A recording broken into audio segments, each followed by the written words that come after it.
कर्मणेवाधिकरस्ते मा फलेषु कदाचन मा कर्मफल हेतुर्भूर्वा ते संगो अस्तत्व कर्माणि। अर्थात श्री कृष्ण कहते हैं कि कर्म पर ही तुम्हारा अधिकार है, कर्म के फलों में कभी नहीं। इसलिए कर्म को फल के लिए मत करो। कर्तव्य कर्म करने में ही तेरा अधिकार है, फलों में कभी नहीं। अतः तू कर्म फल का हेतु भी मत बन और तेरी अकर्मण्यता में भी आसक्ति न हो। कहते हैं कि कलयुग में श्री कृष्ण का महात्म्य और बढ़ेगा। श्री कृष्ण सिर्फ कर्म करने की प्रेरणा देते हैं। उनके मुख से निकली गई श्रीमद् भागवत गीता में काफी सारे श्लोक जीवन दर्शन का एहसास कराते हैं। दुनिया में सबसे अधिक आध्यात्मिक और दार्शनिक ग्रंथ गीता के श्लोक बहुत ही सुंदर हैं। ऐसे कहा जाता है कि जो कोई भी मनुष्य इस गीता का श्रवण तथा इसके श्लोक का पाठ करता है उसे सभी जन्मों की पाप कर्मों से मुक्ति मिल जाती है। आइए आज हम आप सभी को श्रीमद् भागवत गीता की द्वितीय अध्याय का रसपान कराएंगे, जिसमें वर्णन है भक्ति का दुख दूर करने के लिए नारद जी का उद्योग। नारद जी ने कहा, हे भाले, तुम व्यर्थ ही अपने को क्यों खोदने में डाल रही हो? अरे तुम इतनी चिंतातुर क्यों हो? भगवान श्री कृष्ण के चरण कमलों का चिंतन करो, उनकी कृपा से तुम्हारा सारा दुख दूर हो जाएगा। जिन्होंने कौरवों के अत्याचारों से द्रौपदी की रक्षा की थी और गोप सुंदरियों को सनाथ किया था, वे श्री कृष्ण कहाँ चले? थोड़े ही गए हैं। फिर तुम तो भक्ति हो और सदा उन्हें प्राणों से भी प्यारी हो। तुम्हारे बुलाने पर तो भगवान नीचों के घरों में भी चले जाते हैं।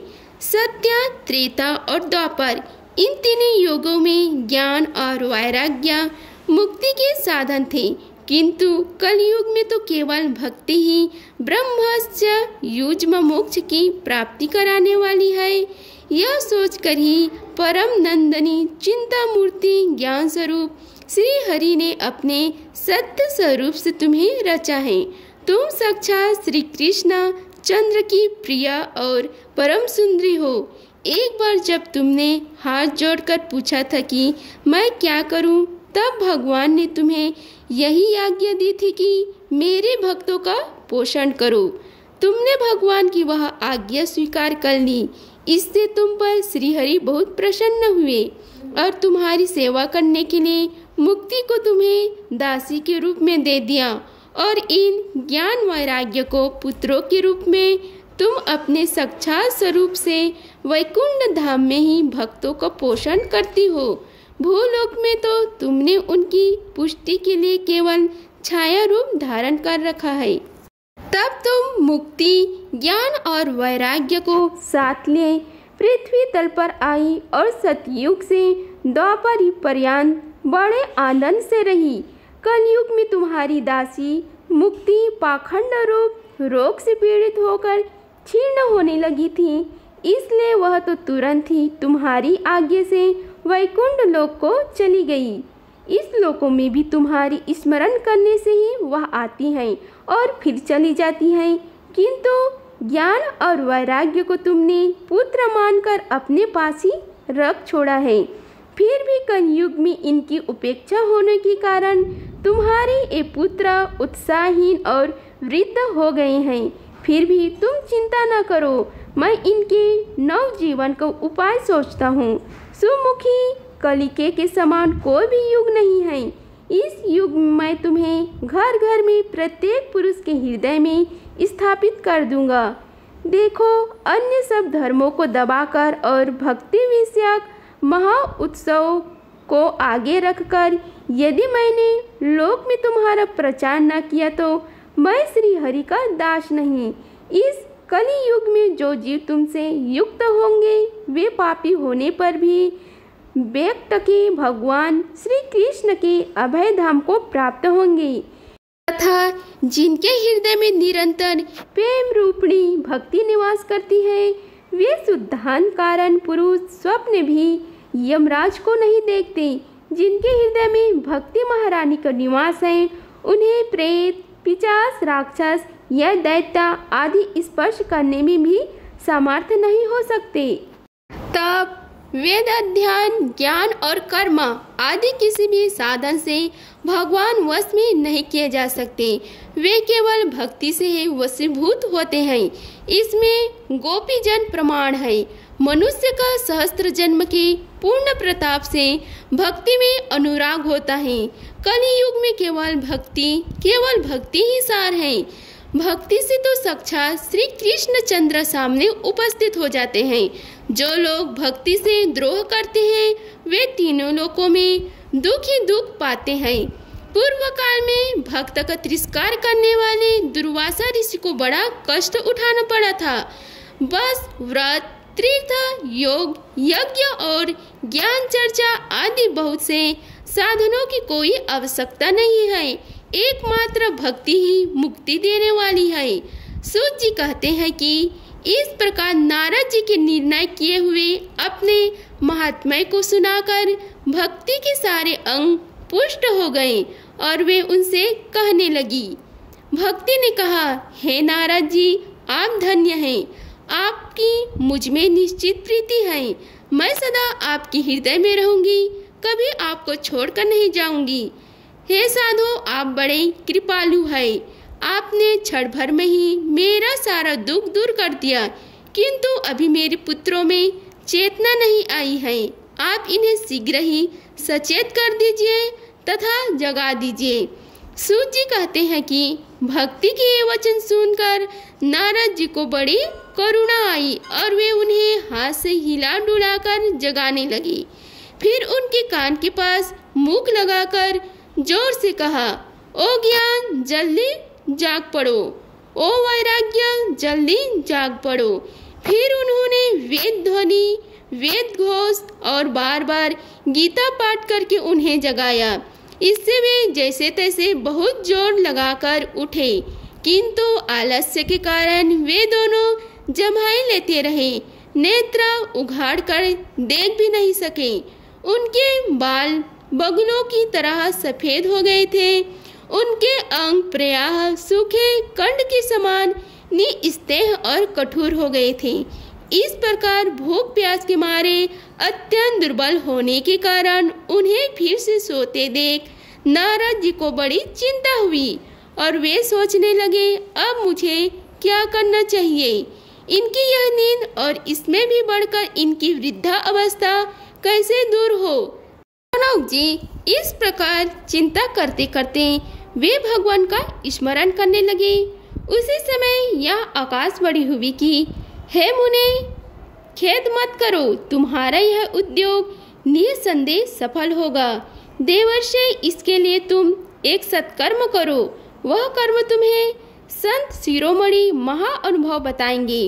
उस सत्कर्म का अनुष्ठान करते ही क्षण भर में इनकी नींद और वृद्धा अवस्था चली जाएगी तथा सर्वत्र भक्ति का प्रसार होगा। यह आकाशवाणी वहां सभी को साफ साफ सुनाई दी। इससे नारद जी को बड़ा विस्मय हुआ और वे कहने लगे, मुझे तो इसका कुछ आशय समझ में नहीं आया। नारद जी बोले, इस आकाशवाणी ने भी गुप्त रूप में ही बात कही है। यह नहीं बताया कि वह कौन सा साधन किया जाए जिससे इनका कार्य सिद्ध हो। वे संत न जाने कहाँ मिलेंगे और किस प्रकार उस साधन को बताएंगे। अब आकाशवाणी ने जो कुछ कहा है उसके अनुसार मुझे क्या करना चाहिए। सूत जी कहते हैं कि हे शनौक जी, तब ज्ञान वैराग्य दोनों को वहीं छोड़कर नारद मुनि वहां से चल पड़े और प्रत्येक तीर्थ में जाकर मार्ग में मिलने वाले मुनीश्वरों से वह साधन पूछने लगे। उनकी उस बात को सुनने तो सब थे, किंतु उसके विषय में कोई कुछ भी निश्चित उत्तर न देते। किन्हीं उसे असाध्य बताया, कोई बोले इसका ठीक ठीक पता लगाना ही कठिन है। कोई सुनकर चुप रह गए और कोई तो अपने अवज्ञ होने के भय से बात को टाल टुटाल कर खिसक गए। त्रिलोकोकी में महान आश्चर्यजनक हाहाकार मच गया। लोग आपस में कानाफूसी करने लगे। हे भाई, जब वेद ध्वनि, वेदांत घोष और बार बार गीता पाठ सुनाने पर भी भक्ति, ज्ञान और वैराग्य ये तीनों नहीं जागे जा सके तो तब और कोई उपाय नहीं है। स्वयं योगीराज नारद को भी जिसका ज्ञान नहीं है उसे दूसरे संसार लोग कैसे बता सकते हैं। इस प्रकार जिन जिन ऋषियों से इसके विषय में पूछा गया उन्होंने निर्णय करके यही कहा कि यह बात दुस्साध्य ही है। तब नारद जी बहुत चिंतातुर हुए और बंदरी वन में आए। ज्ञान वैराग्य को जगाने के लिए वहां उन्होंने यह निश्चय किया कि मैं तप करूंगा। इसी समय उन्हें अपने सामने करोड़ों सूर्य के समान तेजस्वी सनकादिक मुनीश्वर दिखाई दे। उन्हें देखकर वे मुनि श्रेष्ठ कहने लगे। नारद जी ने कहा, हे महात्माओं, इस समय बड़े भाग्य से मेरा आप लोगों के साथ संगम हुआ है। आप मुझ पर कृपा करके शीघ्र ही वह साधन बताइए। आप सभी लोग बड़े योगी, बुद्धिमान और विद्वान हैं। आप देखने में 5-5 वर्ष के बालक से जान पड़ते हैं, किंतु है पूर्वजों के भी पूर्वज। आप लोग सदा वैकुंठ धाम में निवास करते हैं, निरंतर हरि कीर्तन में तत्पर रहते हैं, भागवत लीला मित्रिका रस वादन कर सदा उसी में उन्मत्त रहते हैं और एकमात्र भागवत कथा ही आपके जीवन का आधार है। हरि शरणम, भगवान ही हमारे रक्षक है। यह वाक्य मंत्र सर्वदा आपके मुख से रहता है। इसी से काल प्रेरित वृद्ध अवस्था भी आपको बाधा नहीं पहुंचाती। पूर्व काल में आपके भ्रू भंग मात्र से भगवान श्री विष्णु के द्वारपाल जय और विजय तुरंत पृथ्वी पर गिर गए थे और फिर आपकी ही कृपा से वे पुनः वैकुंठ लोक पहुंच गए। धन्य है, इस समय आपका दर्शन बड़े सौभाग्य से ही हुआ है। मैं बहुत दीन हूँ और आप लोग स्वभाव से ही दयालु हैं, इसलिए मुझ पर आपको अवश्य कृपा करनी चाहिए। कृपा करके यह बताइए कि आकाशवाणी जिसके विषय में कहा है वह कौन सा साधन है और मुझे किस प्रकार उसका अनुष्ठान करना चाहिए। आप इसका विस्तार पूर्वक वर्णन कीजिए। भक्ति, ज्ञान और वैराग्य को किस प्रकार सुख मिल सकता है और किस तरह इनकी प्रेम पूर्वक सब वर्णों में प्रतिष्ठा की जा सकती है। सनकादि ने कहा, हे देवर्षि, आप चिंता न करें, मन में प्रसन्न हो। उनके उद्धार का एक सरल उपाय पहले से ही विद्यमान है। नारद जी, आप धन्य हैं, आप विस्तार के शिरोमणि हैं। श्री कृष्ण दासों के शाश्वत पथ प्रदर्शक एवं भक्ति योग के भास्कर हैं। आप भक्ति के लिए जो उद्योग कर रहे हैं वह आपके लिए कोई आश्चर्य की बात नहीं समझनी चाहिए। भगवान के भक्त के लिए तो भक्ति की सम्यक स्थापना करना सदा उचित ही है।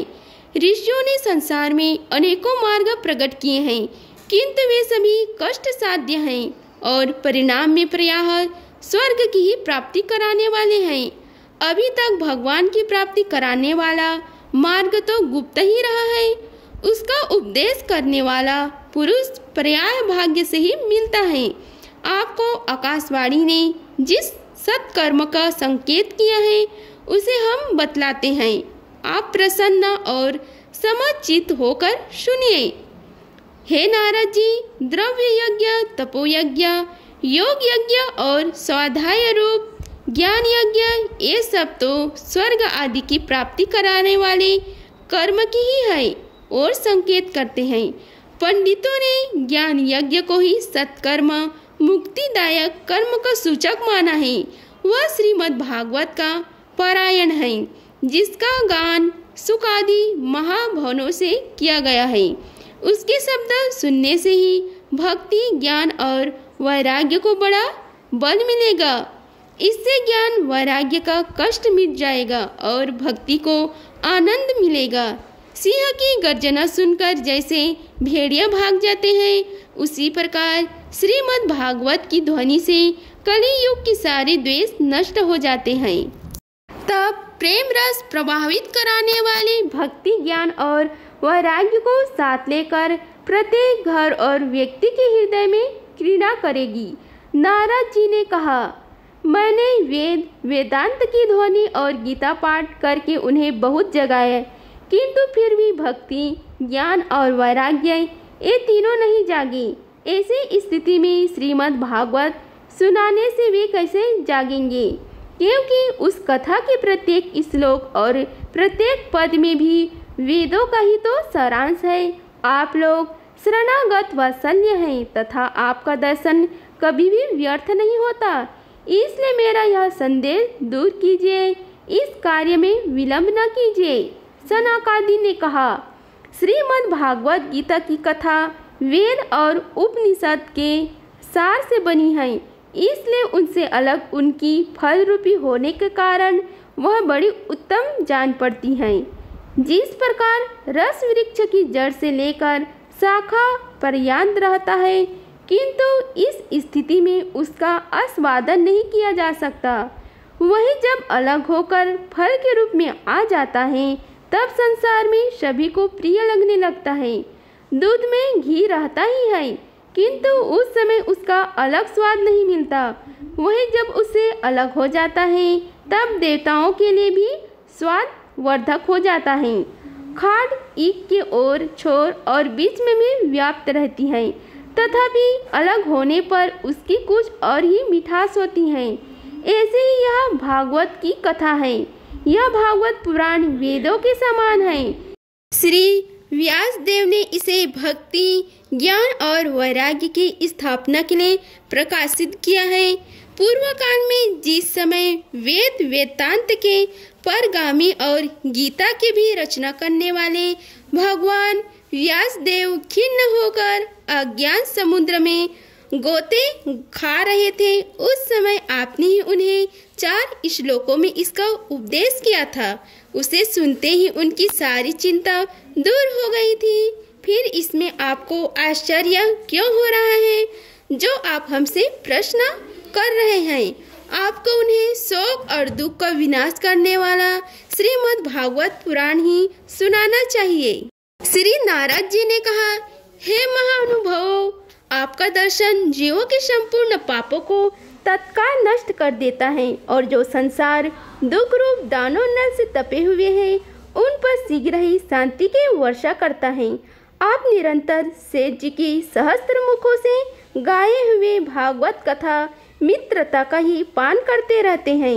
मैं प्रेम लक्षणा भक्ति का प्रकाश करने के उद्देश्य से आपकी शरण लेता हूँ। जब अनेकों जन्मों के संचित पुण्य पुंज का उदय होने से मनुष्य को सत्संग मिलता है, तब वह उसके अज्ञान जनित मोह और मद रूप अंधकार का नाश करके विवेक उदय होता ही है। इति श्री पद्य पुराणे उत्तरखंडे श्रीमद्भागवत महात्म्ये कुमार नारद संवादो नाम 2 अध्याय संपूर्णम। अगर आप सभी को हमारी वीडियो अच्छी लगी होगी तो वीडियो को लाइक कीजिए, चैनल को सब्सक्राइब कीजिए और कमेंट बॉक्स में जय श्री महाभागवत गीता लिखिए। धन्यवाद। मिलते हैं अगले वीडियो में, तब तक के लिए जय श्री राधे कृष्ण।